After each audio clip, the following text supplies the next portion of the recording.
মধ্যপ্রাচ্যে সংঘাত ভয়াবহ রূপ নিচ্ছে। ইরানে মার্কিন যুদ্ধবিমান ভূপাতিত হওয়ার ঘটনার মধ্যেই তেহরান সহ একাধিক স্থানে বড় ধরনের বিমান হামলা চালিয়েছে ইসরায়েল, যা পুরো অঞ্চলকে নতুন করে উত্তেজনার মুখে ফেলেছে।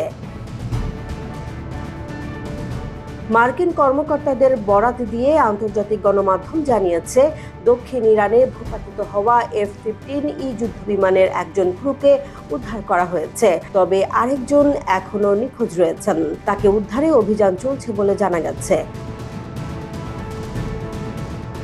এদিকে এই ঘটনার বিষয়ে যুক্তরাষ্ট্রের প্রেসিডেন্ট ডোনাল্ড ট্রাম্পকে ব্রিফ করা হয়েছে বলে জানিয়েছে হোয়াইট হাউস। একই সঙ্গে দাবি উঠেছে, এর আগে ইরান আরও দুটি মার্কিন যুদ্ধবিমান ভূপাতিত করেছে এবং উদ্ধার অভিযানে যাওয়া একটি হেলিকপ্টারও হামলার শিকার হয়েছে। অন্যদিকে ইসরায়েল ডিফেন্স ফোর্সেস জানিয়েছে, গত 24 ঘন্টায় ইরানের পশ্চিম ও মধ্যাঞ্চলে অন্তত 70টির বেশি লক্ষ্যবস্তুতে হামলা চালানো হয়েছে। এসব হামলার মূল লক্ষ্য ছিল ক্ষেপণাস্ত্র ও ড্রোন ঘাঁটি।